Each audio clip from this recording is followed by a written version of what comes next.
Hello dears, welcome back to my channel. അപ്പം ഞാനും ഏട്ടനും കുറച്ച് ഫാമിലി മെമ്പേഴ്സൊക്കെ കൂടിയായിട്ട് പൊന്മുടി പോകുന്നൊരു കുഞ്ഞു വ്ളോഗാണ് കേട്ടോ. ഈ കഴിഞ്ഞ ഞായറാഴ്ചയാണ് ഞങ്ങൾ പൊന്മുടി പോയിട്ടുണ്ടായിരുന്നത്. അന്നായിരുന്നു പൊന്മുടിയിൽ ഗംഭീര തിരക്കുണ്ട്. എല്ലാവരും പോലെയും ഞങ്ങളൊരു ഓഫ് ഡേ കിട്ടാൻ വേണ്ടി കാത്തിരിക്കുകയായിരുന്നു. സൺഡേ ആയതുകൊണ്ട് എല്ലാവർക്കും ഓഫായിരുന്നു. അങ്ങനെ എല്ലാവരും കൂടെ പൊന്മുടിയിലോട്ട് ഒറ്റ പാച്ചിൽ അങ്ങോട്ട് കയറി. അങ്ങനെയുള്ളൊരു ഗംഭീര തിരക്കും ഉണ്ടായി. പിന്നെ പൊന്മുടിയിലോട്ട് പോണ വഴിക്ക് ഒരു പാലം ഉണ്ട് കേട്ടോ, കല്ലാറാണ് അതിൻ്റെ പ്രോപ്പറായിട്ടുള്ള പേരും കാര്യങ്ങളൊന്നും എനിക്കറിയത്തില്ല.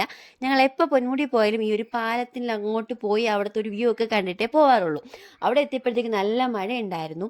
മഴ കഴിഞ്ഞപ്പോഴത്തേക്ക് അവിടുത്തെ വെള്ളമൊക്കെ നല്ല ക്ലിയർ ആയിട്ട് നല്ല ഭംഗിയുണ്ടായിരുന്നു കാണാൻ വേണ്ടിയിട്ട്. ഞങ്ങളെ കൂടെ ബൈക്കിലും കാറിലൊക്കെ ഉണ്ടായിരുന്നവർ ഇടയ്ക്ക് വെച്ച് മിസ്സായിപ്പോയി. അങ്ങനെ പോകെ ഞങ്ങൾ അവരെ പിടികൂടുകയാണ് ഉണ്ടായത്. ഞങ്ങളായിരുന്നു ഫസ്റ്റ്, പിന്നെ അവർ ബാക്കിൽ നിന്ന് വരുന്നേ ഉണ്ടായിരുന്നുള്ളൂ. ഇതാ വരുന്നത് അബിയും ആദർശേട്ടനും ഒക്കെയാണ്. ഇനി 2 ഫാമിലി ഉണ്ട്. ഒരു ഫാമിലി ബൈക്കിലും ഒരു ഫാമിലി കാറിലുമാണ്.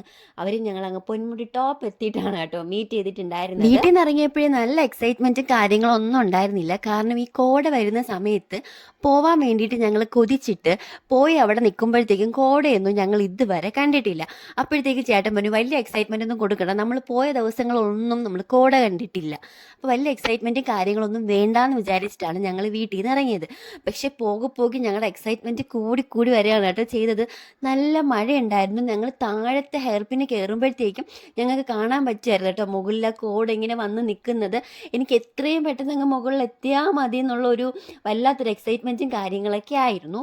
അതുപോലെ തന്നെ നല്ല തിരക്കും ഉണ്ടായിരുന്നു കേട്ടോ. അവിടെ പൊന്മുടിക്ക് തൊട്ട് മുമ്പ് ഒരു വലിയ മരം ഉണ്ടല്ലോ, ആ മരത്തിൻ്റെ അവിടെ ഞങ്ങൾ പോയിട്ടുണ്ടായിരുന്നു.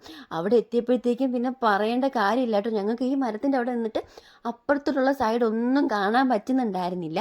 ഓരോ ടൈം കഴിയുമ്പോഴത്തേക്കും ഇങ്ങനെ കോട വന്നുകൊണ്ടിരിക്കുകയാണ്. ഈ ഒരു സമയം എന്ന് പറയുന്നത് ഒരു 11 മണിയാണ് കേട്ടോ. രാവിലെ വന്നവരൊക്കെ തിരിച്ച് പൊക്കോണ്ടിരിക്കുകയാണ്. അപ്പോൾ എനിക്കൊരു ടെൻഷൻ, ദൈവമേ ഇവിടെ കോട ഇങ്ങനെ താഴോട്ട് വന്നിട്ടാണോ അവർ പോകുന്നത് എന്നുള്ളൊരു ടെൻഷൻ എനിക്ക് വല്ലാണ്ട് അതിക്രമിച്ചുകൊണ്ടിരിക്കുകയായിരുന്നു. പോരാത്തതിന് നല്ല മഴയുണ്ടായിരുന്നു.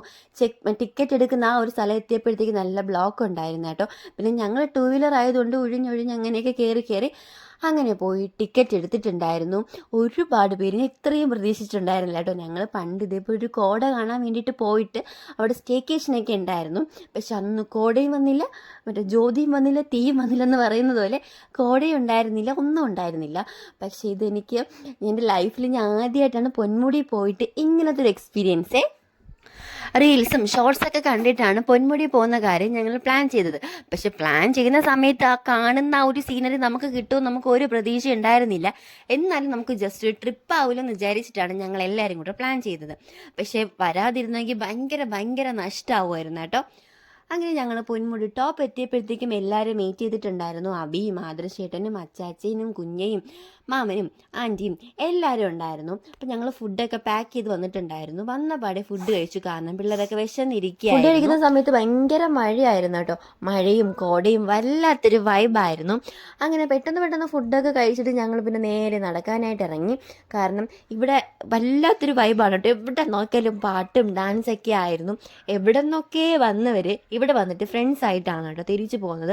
ഞങ്ങൾക്കും കിട്ടി അവിടെ നിന്ന് കുറച്ച് ഫ്രണ്ട്സും കാര്യങ്ങളൊക്കെ ആയിട്ട്. കാരണം ആരെന്ന് പോലും അറിയത്തില്ല.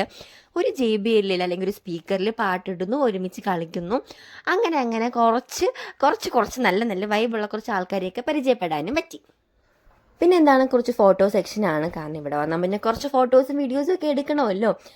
അങ്ങനെ നമ്മൾ ഓരോ മലയിൽ ഇങ്ങനെ കയറും തോറും ആ മലയുടെ ടോപ്പ് എത്തിയിട്ട് തിരിഞ്ഞ് നോക്കുമ്പോൾ അല്ലെങ്കിൽ മുന്നോട്ട് നോക്കുമ്പോൾ നമുക്കൊന്നും കാണാൻ പറ്റുന്നുണ്ടായിരുന്നില്ല. നമ്മൾ നിൽക്കുന്ന ആ ഒരു സ്പേസ് മാത്രം നമുക്ക് ക്ലിയർ ആയിട്ട് കാണാം. ഫുൾ ഒരു പുകമയ ആയിരുന്നു കേട്ടോ. നമ്മൾ നമ്മുടെ സിറ്റി ലൈഫിൽ നിന്ന് വേറെ ഏതോ ലോകത്തോട്ട് ചെന്നൊരു എക്സ്പീരിയൻസ് ആയിരുന്നു. എൻ്റെ ലൈഫിലെ ഏറ്റവും മെമ്മറബിൾ ആയിട്ടുള്ള കുറച്ച് മൊമെൻറ്റ്സിൻ്റെ കൂടെ ചേർത്ത് വെക്കാൻ പറ്റിയൊരു മൊമെൻ്റ് ആണായിട്ട് എനിക്കിതും തോന്നുന്നുണ്ട്. അതുകൊണ്ടാണ് ഞാൻ പിന്നെ വിചാരിച്ചൊരു വീഡിയോ ആയിട്ട് പോസ്റ്റ് ചെയ്യാമെന്ന് വിചാരിച്ചത്. ഫോട്ടോസും കാര്യങ്ങളൊക്കെ എങ്ങനെയെങ്കിലും ഫോണിൽ നിന്ന് നഷ്ടപ്പെട്ടാലും നമുക്ക് യൂട്യൂബിൽ നമ്മളെ ചാനൽ നോക്കുമ്പോഴത്തേക്ക് ഇത് സ്റ്റിൽ അവിടെ തന്നെ കാണും എന്നുള്ളൊരു പ്രതീക്ഷയിലാണ് ഞാൻ ഇത് പോസ്റ്റ് ചെയ്യാമെന്ന് വിചാരിച്ചത്. ഈ ഒരു വൈബ് കണ്ടാൽ പറയൂ നമ്മുടെ ട്രിവാൻഡ്രത്തുള്ള പൊന്മുടിയാണെന്ന് എനിക്ക് സത്യത്തിൽ വിശ്വസിക്കാൻ പറ്റുന്നില്ല കേട്ടോ.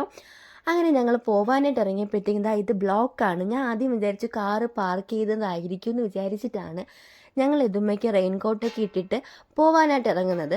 ഈ ഒരു സമയം നിങ്ങൾ നോക്കിക്കോണം. ഇത് 3 മണിയാണേ. നമ്മുടെ നാട്ടിലൊക്കെ ആണെങ്കിൽ, നമ്മുടെ നാട്ടിൽ മീൻസ് അങ്ങനെയല്ല, നമ്മുടെ വീട്ടിലൊക്കെ ആണെങ്കിൽ ഇതൊരു ഉച്ച സമയമാണ്. ഇതാ നമ്മൾ വണ്ടി എടുത്തിട്ട് ഇറങ്ങിയപ്പോഴത്തേക്കും കട്ട ബ്ലോക്കാണ്. ഇത് പൊന്മുടി ടോപ്പാണ്. ഇവിടെ ഇങ്ങനെയാണെങ്കിൽ താഴോട്ട് എങ്ങനെ എത്തുമെന്ന് ഞങ്ങൾക്ക് ഒരു പ്രതീക്ഷയില്ല. പക്ഷെ ഞങ്ങൾ അധികമായിട്ട് അങ്ങ് ടെൻഷൻ അടിക്കുക കാര്യങ്ങളൊന്നും ചെയ്തിട്ടുണ്ടായിരുന്നില്ല. കാരണം നല്ല വൈബായിരുന്നു. അപ്പോൾ ഞങ്ങൾ നോക്കിയപ്പോഴത്തേക്ക് അങ്ങ് താഴെ വണ്ടി പാർക്ക് ചെയ്തിട്ട് ഓരോരുത്തരും നടന്ന് വന്നുകൊണ്ടിരിക്കുകയാണ്. ഞങ്ങൾ മുകളിലോട്ട് പോയപ്പോഴത്തേക്ക് ഇത്രയും തിരക്കും കാര്യങ്ങളും വണ്ടികളും ഒന്നും ഉണ്ടായിരുന്നില്ല കേട്ടോ. ഇത്രയും ആൾക്കാർ എവിടെ നിന്നാണ് വന്നതെന്ന് പോലും എനിക്കൊരു ഐഡിയയും കിട്ടുന്നില്ല കേട്ടോ. കാരണം കുഞ്ഞു ബേബീസ് ഉണ്ട്, പ്രഗ്നൻറ്റ് ലേഡീസ് ഉണ്ട്, വയസ്സായ കുറച്ച് ആൾക്കാരൊക്കെ ഉണ്ട്. ഞാൻ മുമ്പ് വരുമ്പോഴത്തേക്കും കുറച്ച് ടീനേജേഴ്സും യങ്സ്റ്റേഴ്സും പിന്നെ അങ്ങനത്തെ കുറച്ച് ആൾക്കാരെ മാത്രമേ ഇടയ്ക്കിടയ്ക്ക് നമ്മൾ പൊന്മുടി പോകുമ്പം കണ്ടിട്ടുള്ളൂ. പക്ഷെ ഇത്രയും ഒരു ജനപ്രളയം ഞാൻ ആദ്യമായിട്ടാണ് കേട്ടോ കാണുന്നത്. പക്ഷെ എന്താണ്, ഭയങ്കരമായിട്ട് എൻജോയ് ചെയ്തൊരു യാത്രയായിരുന്നു. ഇവരൊക്കെ ഇനി എപ്പോൾ തിരിച്ചു പോകാനാണെന്ന് എനിക്കൊരു ഐഡിയ ഇല്ല കേട്ടോ. ഇനി ഇവർ തിരിച്ച് നടക്കണ്ട്, വണ്ടി പാർക്ക് ചെയ്ത് അങ്ങോട്ട് എത്താൻ വേണ്ടിയിട്ട്. പക്ഷെ അവരൊക്കെ അത് നന്നായിട്ട് എൻജോയ് ചെയ്യുന്നുണ്ട്. കാരണം അവരൊക്കെ അത് പാട്ടും പാടി ഡാൻസ് കളിച്ചാണ് പോകുന്നത്. ഇത് നമ്മുടെ പൊന്മുടിയിലെ പോലീസ് സ്റ്റേഷനാണ്. ഞാൻ അങ്ങോട്ട് പോകുമ്പോഴത്തേക്കും ആ ഗ്രൗണ്ടിൻ്റെ അവിടെ 2 ബൈക്ക് മാത്രമേ ഉണ്ടായിരുന്നുള്ളൂ. തിരിച്ചു വന്നപ്പോൾ കണ്ട കാഴ്ചയാണ് കേട്ടോ. പക്ഷെ അവർ വണ്ടി പാർക്ക് ചെയ്തിട്ടും അതൊക്കെ നന്നായിട്ട് എൻജോയ് ചെയ്തിട്ടാണ് അങ്ങോട്ട് പോകുന്നത്. കാരണം ഈ ഒരു വൈബ് നമുക്കിനി അടുത്ത് എപ്പോഴെങ്കിലും കിട്ടണമെന്നില്ലല്ലോ. അങ്ങനെ PWD റെസ്റ്റ് ഹൗസ് എത്തിയപ്പോഴത്തേക്കും ബ്ലോക്കൊക്കെ മാറിയിട്ടുണ്ടായിരുന്നു. പിന്നെ ഞങ്ങൾ അവിടെ കുറച്ച് നേരം റെസ്റ്റ് എടുത്തു. കാരണം വണ്ടി ഉരുട്ടി വന്നതിൽ നല്ല ബാക്ക് പെയിനൊക്കെ ഉണ്ട്. പിന്നെ ഞങ്ങൾ അതിൻ്റെ അടുത്തുള്ളൊരു കടയിൽ നിന്ന് ചായയും പരിപ്പോടെയൊക്കെ നല്ല ചൂടോടെ വാങ്ങിച്ച് കഴിച്ചിട്ടുണ്ടായിരുന്നു. പിന്നെ അവിടെ ഇരുന്നപ്പോഴും നല്ല ഭംഗിയുള്ള കാഴ്ചകളൊക്കെ ഉണ്ടായിരുന്നു. അങ്ങനെ അവിടെ ഇരുന്ന് ഒരു ഗ്ലാസ് ചായ നല്ല ആസ്വദിച്ച് കുടിച്ചു. നല്ല ചൂട് പരിപ്പോടെ കൂടെ ചായയൊക്കെ കുടിച്ചിട്ട് ഭയങ്കരമായിട്ട് റിലാക്സ് ചെയ്തിരുന്നിട്ട് നമ്മൾ പിന്നെ വീട്ടിലോട്ട് തിരിക്കുകയാണ് കേട്ടോ ചെയ്തിട്ടുണ്ടായിരുന്നത്.